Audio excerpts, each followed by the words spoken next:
আসসালামু আলাইকুম viewers, পেন্টানিক আইটির SEO দশম ক্লাসে আপনাদের স্বাগত জানাচ্ছি। আমি কাজী নিশাত আছি আপনাদের সাথে। হ্যালো এসইও কনসালটেন্ট, পেন্টানিক আইটিতে আপনাদের স্বাগত জানাচ্ছি। আমি কাজী নিশাত আছি আপনাদের সাথে। ভিউয়ার্স, আমরা কেন এতদিন পর আপনাদেরকে এসইও কনসালটেন্ট বলে সম্বোধন করলাম? কারণ গত 10টি পর্ব যদি আপনারা 9টি পর্ব সুন্দরভাবে দেখে থাকেন, তাহলে অলরেডি আপনারা এসইওর বেসিক বিষয়গুলো অনেক কিছু জানেন। দ্যাটস ওয়াই আমরা আসলে বলতে পারি যে অন্তত আপনি প্র্যাকটিক্যালি কাজ কম করেন অথবা বেশি করেন, কিন্তু আপনি জিনিসগুলো অন্তত আপনাকে একজন ভালো আইডিয়া আছে, কেউ একটা বেসিক কোনো কিছু জিজ্ঞেস করলে আপনি উত্তর দিতে পারবেন। তো ভিউয়ার্স, আমরা স্ক্রিনে দেখতে পাচ্ছি এখানে লেখা আছে যে গুগল তেলা মাথায় তেল দেয়। এই কথাটা আমি লিখে রেখেছি স্ক্রিনে। এই কথাটা আসলে আমরা আজকে অ্যানালাইজ করব যে গুগল আসলে কি এই কথাটা আসলে বেসিক্যালি এটার নিগুড় অর্থ বা ফুল মিনিংটা হচ্ছে এরকম যে যেই ওয়েবসাইট অলরেডি র্যাঙ্কিং আপ হয়ে গেছে, গুগল তাকে আরও র্যাঙ্ক আপ করার জন্য সাপোর্ট করে। আর যারা র্যাঙ্কিং ডাউন আছে তারা আসলে নিজেরাই কষ্ট করে পরিশ্রম করে নতুনদেরকে জিরো থেকে উঠতে হয়। তার মানে আমি এটা বোঝাতে চাচ্ছি যে আপনি যখন একটা পর্যায়ে উঠে যাবেন, আপনার এসইও পজিশন একটা পর্যায়ে চলে যাবে, তখন অটোমেটিক সামনের দিকে এগোতে থাকবে। আপনি জাস্ট একটু তার সাথে কানেক্টেড থাকতে হবে। এটা অনেকটা সাইকেলের মতো, যে আমরা অনেকক্ষণ ধরে যখন প্যাডেল মারি, তখন আমি যদি প্যাডেল অফও করে রাখি, সে নিজে কিন্তু অনেকক্ষণ পর্যন্ত চলবে। তারপর আস্তে আস্তে একটা সময় আবার স্লো হয়ে আসবে, তখন আবার প্যাডেল মারতে হবে। এই সাইকেলের সাথে আমরা এসইও পদ্ধতিটাকে খুব বেশি কিন্তু ভিউয়ার্স কম্পেয়ার করতে পারি। তো ভিউয়ার্স, থাম্বনেইল দেখে আপনারা অলরেডি বুঝে ফেলেছেন যে আমাদের আজকের টপিক হচ্ছে যে আমরা কেস স্টাডি করবো, একদম প্র্যাকটিক্যালি। আমরা কাজগুলো জানি, এখন একটু গোছানো পদ্ধতিতে করব। ভিউয়ার্স, আপনি প্রথমত হচ্ছে কি এমএস ওয়ার্ডে একটা টেবিল তৈরি করবেন, ঠিক আছে? টেবিল তৈরি করে আমরা দুইটা সাইটকে কম্পেয়ার করব। আপনার কাজ হবে এই কম্পেয়ারিজনগুলো নোট ডাউন করা, ঠিক আছে? যেমন ধরেন ফর এক্সাম্পল আমি এখান থেকে একটা টেবিল নিচ্ছি। ধরেন এই যে এরকম একটা টেবিল হবে। ধরেন টপিক, তারপর হচ্ছে এখানে ধরেন সাইট 1, তারপর হচ্ছে সাইট 2, ঠিক আছে? এখানে আপনারা আপনাদের সাইটের নাম লিখবেন। আমি হোম টাস্ক দিয়ে দিব আপনাদেরকে। ধরে নিলাম আমরা সাইটের এই টাইটেলের লেংথ নিয়ে কথা বলছি। তো টাইটেলের লেংথ ধরেন লেংথ হওয়া উচিত, ধরেন আমি ফর এক্সাম্পল ধরেন 60 থেকে 160 ক্যারেক্টার। এখন এই সাইটে টাইটেল আছে ধরেন 50 ক্যারেক্টার, আর এই সাইটে টাইটেল আছে ধরেন 120 ক্যারেক্টার। তার মানে এটা ঠিক আছে আর এটা ঠিক নেই। এখন আমি তাহলে এটাকে কি করব? এটাকে আমি গ্রিন মার্ক করব, আর এই যে এটা ঠিক নেই এটাকে আমি রেড মার্ক করব, ঠিক আছে? এভাবে করে আমি এই সবগুলো এসইও যতগুলো টপিক আমি আজকে দেখাবো, যতগুলো বিষয় অডিট করে দেখাবো, সবগুলো আপনাদেরকে নোট ডাউন করতে হবে। নোট ডাউন করে আসলে দুইটা সাইটের থেকে বের করতে হবে যে কে র্যাঙ্কিংয়ে আছে, কে র্যাঙ্কিংয়ে নেই, কেন র্যাঙ্কিংয়ে আছে, কেন র্যাঙ্কিংয়ে নেই। ওকে, তো ভিউয়ার্স, আমি যে দুটো সাইট নিয়ে আজকে অডিট করব, এর মধ্যে একটা সাইট আপনাদের অলরেডি কিন্তু পরিচিত, টিভি শপ বিডি। এই সাইটটা আপনারা অলরেডি দেখেছেন, এটা নিয়ে টুকটাক কাজও করেছেন। তো আমি এরপরে হচ্ছে টিভি প্রাইস বিডি, ঠিক আছে? এটা আরেকটা আমাদের ওয়েবসাইট। এই দুটোর কন্টেন্ট একই টিভিগুলো এই ওয়েবসাইটেও দেওয়া আছে, এই ওয়েবসাইটেও দেওয়া আছে, ঠিক আছে? তো এখন আমরা এই দুটোকে কম্পেয়ার করতে গেলে আমি যে টপিকগুলো বলবো এগুলো আপনারা নোট ডাউন করবেন। এখন এখানে আমাদের টার্গেটেড কিওয়ার্ড হচ্ছে LED TV price in Bangladesh. তো ভিউয়ার্স, এখানে একটা মজার বিষয় দেখেন, টিভি শব্দটা কিন্তু দুইটা ডোমেইনের মধ্যেই আছে, টিভি, ওকে? কিন্তু দেখেন প্রাইস শব্দটা এই ডোমেইনটার মধ্যে প্রাইস শব্দটা আছে। তার মানে এই কিওয়ার্ডের উপর কিন্তু এই ডোমেইনটা কিছুটা এগিয়ে থাকার কথা লজিক্যালি, ঠিক আছে? কেন? কারণ ডোমেইনের মধ্যেই শব্দটা আছে, ওকে? তো এখন এই জিনিসটা আপনারা নোট ডাউন করবেন। এটাও কিন্তু একটা টপিক যে আপনারা এই এসইওর জন্য এটা এগিয়ে থাকার জন্য এটা কিন্তু এটা সবুজ একটা কালার, কালার আপনারা একটা অপশন নোট ডাউন করার মতো এখানে হয়ে গেছে, ঠিক আছে? এখন আসেন আমি ইন্টারফেসের দিকে যদি একটু তাকাই ভিউয়ার্স, একটা সার্চ বক্স আছে, এখানেও আছে, দুইটা কিন্তু সেম থিম ইউজ করা হয়েছে ভিউয়ার্স। এখানে একটা সার্চ বক্স আছে, এখানে একটা সার্চ বক্স আছে। ভিজিটর ঢুকে এখান থেকে সার্চ করে দেখতে পারবে। এখানে দেখেন টিভি শপ বিডি কিন্তু সবগুলো কোম্পানির ব্র্যান্ডেড লোগো সামনে দিয়ে রেখেছে। তার মানে সে যদি একটা ধরেন ট্রান্সটেক টিভি কিনতে চায়, তাহলে ট্রান্সটেকের উপর ক্লিক করলে ভিজিটর সহজেই এখানে কি করতে পারবে? ঢুকে যেতে পারবে। তাহলে কি হচ্ছে? তাহলে এই জায়গাটা ইউজারের জন্য এসইও কিছুটা ফ্রেন্ডলি হয়ে গেছে, কিন্তু সেই জিনিসটা কিন্তু টিভি প্রাইস বিডি এই ওয়েবসাইটে নাই। তার মানে এই দিক থেকে আবার টিভি শপ বিডি কিন্তু এগিয়ে আছে। ভিউয়ার্স, আপনার নোট ডাউন করার মতো কিন্তু আরেকটা টপিক হয়ে গেছে। এখন আসেন নিচের কন্টেন্টগুলো, টিভি, ঠিক আছে, এগুলোতে সবগুলোতেই আছে। থাকার পরে এখানে দেখেন একটা ভিডিও আছে। এটা কিন্তু একটু ইন্টারেস্টিং থাম্বনেইল দেয়া একটা ভিডিও, ঠিক আছে? এই ভিডিওটা যখন একজন ভিজিটর আপনার ওয়েবসাইটে ঢুকে এই ভিডিওটা প্লে করবে, প্লে করলে কিন্তু সে এই যে দেখেন ভিডিওটা যখন প্লে করবে তখন সে কিন্তু অন্তত পক্ষে 10 সেকেন্ড, 15 সেকেন্ড, 20 সেকেন্ড বা 1-2 মিনিট, 5 মিনিট আপনার ওয়েবসাইটে ওয়েট করবে, ঠিক আছে?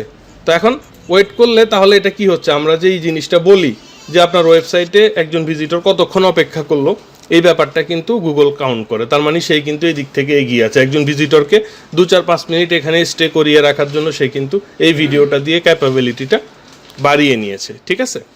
তাহলে এই দিক থেকে আবার টিভি প্রাইস বিডি এগিয়ে আছে ভিউয়ার্স।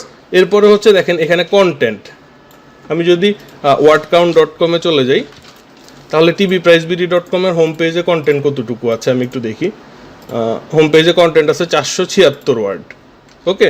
তো সেমভাবে টিভি শপ বিডিতে দেখি আমি একটু কন্টেন্ট কতটুকু আছে, আর একটু কম আছে, তাহলে কন্টেন্ট হচ্ছে 131 ওয়ার্ড। তাহলে এই দিক থেকে আবার টিভি প্রাইস বিডি কিন্তু এগিয়ে থাকার কথা। এখন আসলে আমি দেখি এই কিওয়ার্ডের উপর কে এগিয়ে আছে। আমি গুগলে সার্চ করেছি TV price, LED TV price in Bangladesh লিখে, প্রথম পেজে এখানে কেউই নেই এই কিওয়ার্ডের উপর। আমাদেরই একটা ওয়েবসাইট আছে যে পণ্যবিডি.com, এটাও আমাদের ওয়েবসাইট, এটা প্রথম পেজে আছে। তারপরে হচ্ছে আপনার আমরা একটু দেখি দ্বিতীয় পেজে চলে যাই।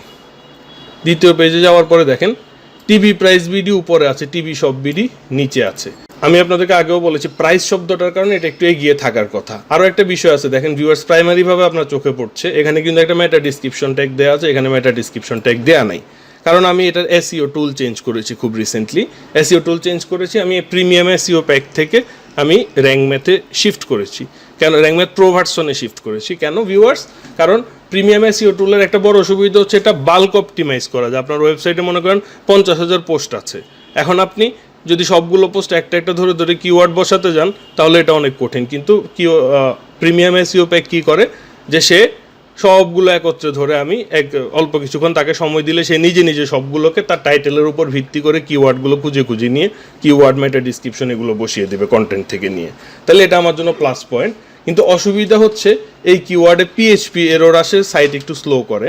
আমি প্রথমে প্রিমিয়াম এসইও প্যাকের যে প্যাকেজটা আছে আমি একটু দেখি, premium SEO pack, okay viewers, এটা কিন্তু ওয়ার্ডপ্রেস ওয়ার্ডজিতে একটা আছে, এটা অরিজিনালটা না, অরিজিনালটা হচ্ছে এই যে কোড ক্যানিয়নে যে ভার্সনটা সেল হয়, ঠিক আছে? তো এই ভার্সনটা হচ্ছে একদম প্রিমিয়াম ভার্সন, এটা $44। ভিউয়ার্স দেখেন ওদের কিন্তু ম্যাক্সিমাম সেল আসে কোড ক্যানিয়ন থেকে। এটা কিন্তু ওদের নিজস্ব কোম্পানি, কিন্তু সরাসরিভাবে পপুলার না, পপুলার হয়েছে তারা কোড ক্যানিয়নের মাধ্যমে। এটা কোনো সমস্যা না। একটা মেজর সমস্যা হচ্ছে এটা লাস্ট আপডেট হচ্ছে 14 আগস্ট 2020, তার মানে হচ্ছে আজকে থেকে প্রায় 1 বছর আগে। তার মানে গত 1 বছরের মধ্যে ওরা কোনো নতুন ভার্সন রিলিজ করেনি।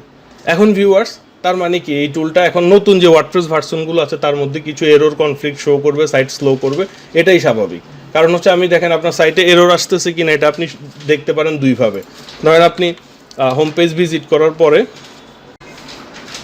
ওকে, হোম পেজ ভিজিট করার পর রাইট বাটন দিয়ে ইন্সপেক্ট এলিমেন্টে চলে যাবেন, যাওয়ার পরে এই যেখানে কনসোলে চলে যাবেন, এখানে দেখেন ভিউয়ার্স আপনার জাভাস্ক্রিপ্ট এরর যেগুলো থাকে এগুলো কিন্তু শো করবে।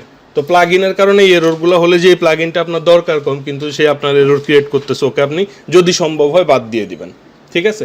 এখন আসেন এই যে এখানে দেখেন ওয়ার্ডপ্রেসের ভিতরে একটা প্লাগ ইন আছে, এটার নাম হচ্ছে কোয়েরি মনিটর। ভিউয়ার্স আমি কিন্তু ক্লাস করাতে করাতে আপনাদেরকে অনেক ইনফরমেশন দিয়ে দিচ্ছি, আপনারা এগুলো নোট ডাউন যদি না করেন তাহলে ঠকে যাবেন। এই যে কোয়েরি মনিটর, এই প্লাগইনটার মাধ্যমে আপনি দেখতে পারবেন ভিতরে কি কি কোন কোন প্লাগইন কি সমস্যা ক্রিয়েট করতেছে। এই যে দেখেন এখানে আমি একটা কোয়েরি মনিটর প্লাগইন দিলে এখানে এই যে এই অপশনটা শো করবে। এখান থেকে দেখেন পিএইচপি এরর কয়টা আছে, 3টে আছে। এটা কোথায়, এটা ওয়ার্ডপ্রেসের কোন প্লাগইন দিয়ে করতেছে, ডাব্লিউপি রকেট প্লাগইন করতেছে, র্যাঙ্ক ম্যাথ করতেছে, এগুলো কিছু এরর আছে, চেষ্টা করতে হবে এগুলো যাতে কমানো যায়, ওকে? তো ভিউয়ার্স আমরা আমাদের মূল টপিক থেকে দূরে সরে যাচ্ছি, আমি আমাদের মূল টপিকে ব্যাক করি এখন। তাহলে আমরা মানে প্রাইমারিভাবে দেখে আসি ওর জন্য কে ফ্রেন্ডলি না, আমরা কিন্তু অলরেডি জাজ করে ফেলছি। আপনাদের অলরেডি এই টেবিলে 4-5টা অপশন চলে আসার কথা। এখন ভিউয়ার্স আমরা চলে যাব এই ডোমেইন দুইটার বয়স কত। আমি বলছিলাম দুইটা ওয়েবসাইট আমরা একসাথে শুরু করেছি, তো আমি বললেই কি আপনি আমার কথা কি বিশ্বাস করবেন? আপনারা একটু নিজেরা জাজ করবেন না? এই যে দেখেন টিভি প্রাইস বিডি ডোমেইনটা নেওয়া হয়েছে 3 ফেব্রুয়ারি 2020, আর টিভি শপ বিডিটা নেওয়া হয়েছে 8 ফেব্রুয়ারি 2020, মানে 5 দিন পর। দেখেন হোস্টিং কিন্তু একই হোস্টিং ব্যবহার করে দুইটা ওয়েবসাইটই, ঠিক আছে? তার মানে এই দিক থেকে মানে ডোমেইনের বয়স বা এই ব্যাপারগুলো থেকে কেউ কিন্তু মানে জন্মগতভাবে কেউ এগিয়ে নাই, ঠিক আছে। এরপর আসেন অন পেজ অপটিমাইজেশনের জন্য, মানে আমরা চেক করার জন্য আমরা অডিটের একটা সফটওয়্যার ইউজ করেছি ফ্রি। এখানে দেখেন দুইটাই দেখাচ্ছে বি মাইনাস, কিন্তু এখানে টিভি প্রাইস বিডিতে আমাদের দেখাচ্ছে 14টা জিনিস আপডেট করতে হবে, সেই জায়গায় টিভি সব বিডিতে 12টা জিনিস আপডেট করতে হবে। এগুলো আপনাদের নোটের মতো বিষয়। দেখেন টাইটেল ট্যাগ দুই ওয়েবসাইটেই কিন্তু ঠিক আছে, এটা আপনি যদি আপনার নোটে নাও ওঠান কোনো সমস্যা নেই, কারণ দুইটাই ওকে আছে। মেটা ডিসক্রিপশন ট্যাগ দেখেন টিভি প্রাইস বিডির মেটা ডিসক্রিপশন ট্যাগ ওকে আছে, 154 ক্যারেক্টারের লেন্থ আছে, কিন্তু টিভি সব বিডিতে মেটা ডিসক্রিপশন ঠিক নেই। ওই যে আমি বললাম আমি এসইও প্লাগইন চেঞ্জ করেছি, র্যাঙ্ক ম্যাথে এখন ওইগুলো সেট আপ করা হয়নি, তো দ্যাটস ওয়াই সেই দিক থেকে পিছিয়ে আছে। এরপর আসেন হেডার ট্যাগ। হেডার ট্যাগের মধ্যে দেখেন ঠিক আছে, প্রথমটাও ঠিক আছে, দ্বিতীয়টাও ঠিক আছে। কিওয়ার্ড কনসিস্টেন্সি দেখেন কিওয়ার্ড কতবার ইউজ হয়েছে, এখানে সে বিডিটি শব্দটাকে একটা কিওয়ার্ড ধরে নিয়েছে, কারণ আমার ওয়েবসাইটে কিন্তু বিডিটি শব্দটা অনেকবার ইউজ হয়েছে বিভিন্ন জায়গায়, যেই আইকনটার ব্যাকগ্রাউন্ডে কিন্তু বিডিটি শব্দটা চলে, ঠিক আছে।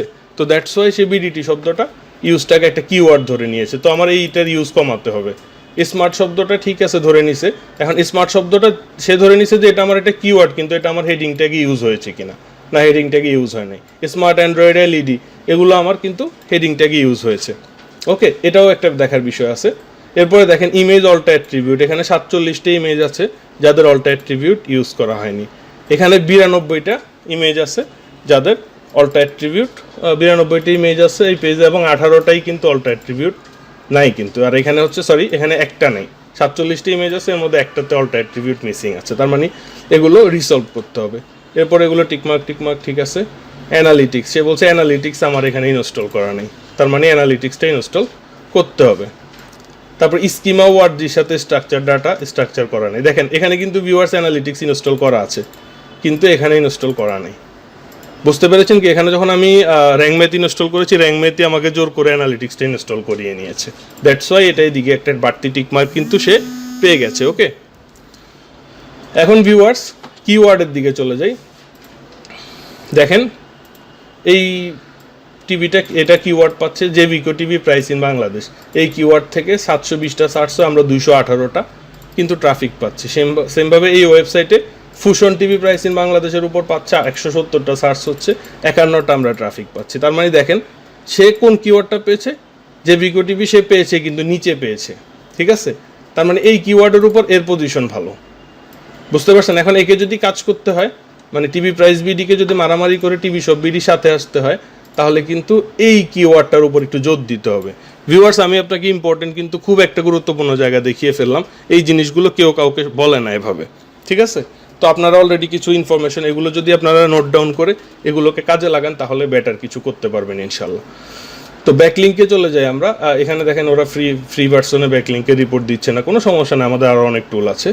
এই যে মোবাইল ভিউতে দেখাচ্ছে মোবাইল ভিউর ভিউ পোর্ট দেওয়া আছে কিনা, না ভিউ পোর্ট দেওয়া নাই রেসপন্সিভের জন্য। আর এখানে কি ভিউ পোর্ট দেওয়া আছে, না এখানেও ভিউ পোর্ট দেওয়া নাই। ভিউয়ার্স ভিউ পোর্টগুলো ঠিক করে নিতে হবে। তারপরে আই ফ্রেম ইউজ হয়েছে, ঠিক আছে, আই ফ্রেম ইউজ করে বলছে যে আই ফ্রেম ইউজ করা ওরা সাজেস্ট করে না, ঠিক আছে। আমরা যে মানে ভিডিও যে দিয়েছি এটা আই ফ্রেম দিয়ে দিয়েছি, তো এটা আই ফ্রেম ছাড়াও ইউজ করা যায়, আপনারা একটু গুগলে সার্চ করবেন আই ফ্রেম অল্টারনেটিভ নিয়ে, ঠিক আছে। সাইটের স্পিড নিয়ে ওরা দিয়েছে রিপোর্ট মোটামুটি, এগুলো আপনারা ঘাটলে বাকিগুলো যে এগুলো কোনটা কী সমস্যা আপনারা বের করে ঠিক করে নিতে পারবেন, ঠিক আছে। পেজের ফাইল সাইজগুলো ঠিক করতে হবে, ইমেজগুলো একটু কম্প্রেস করে নিতে হবে।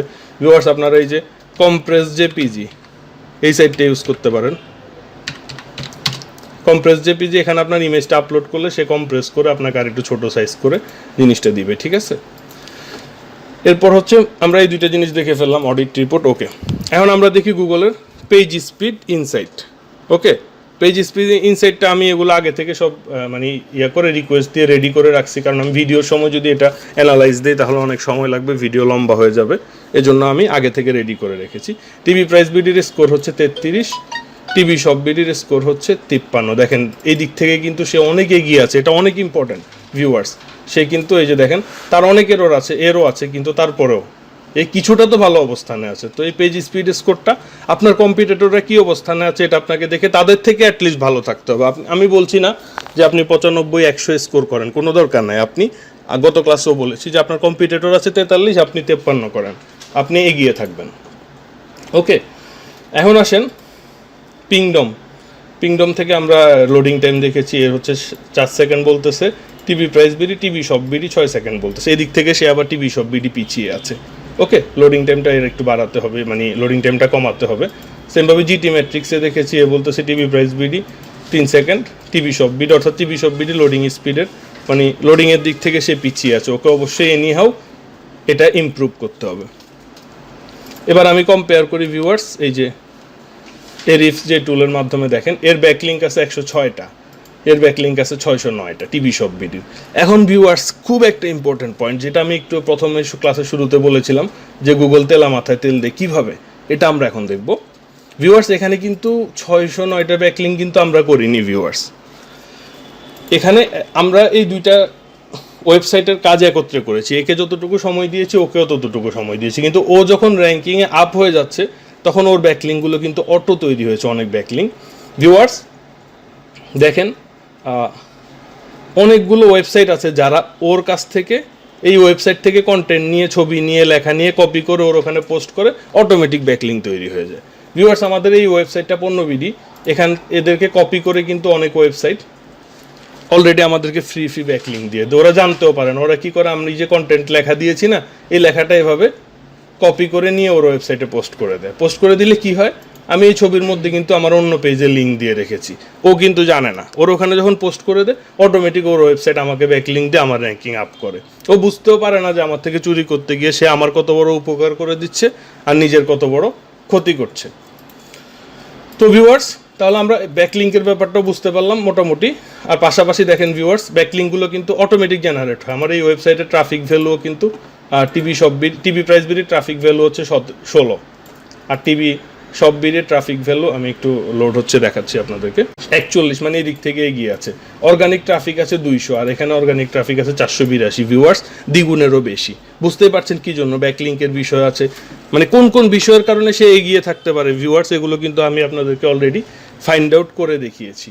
ঠিক আছে, তো ভিউয়ার্স মোটামুটি আমরা দেখেন এরকম যদি আমি একটা অডিট রিপোর্ট রেডি করি, আপনি মনে করেন একটা ওয়েবসাইট আপনার আছে, ঠিক আছে, আপনার কম্পিটিটর ওয়েবসাইটের সাথে এভাবে যদি আপনি কেস স্টাডি করে যদি মনে করেন রেডি করেন, তাহলে কিন্তু আপনি অলরেডি বুঝে ফেলবেন যে আপনার কোন দিকটা এগোতে হবে, কোন দিকে আগে বেশি সময় দিতে হবে, কোন দিকে কম সময় দিতে হবে। তো ভিউয়ার্স আজকের ক্লাস মোটামুটি এতটুকু। আমি আপনাদেরকে একটা হোম টাস্ক দিয়ে দিচ্ছি কেস স্টাডির, আপনারা এরকম একটা রিপোর্ট রেডি করে আমাকে জমা দেবেন। আজকে এতটুকুই। Thank you everybody, thank you so much. আসসালামু আলাইকুম।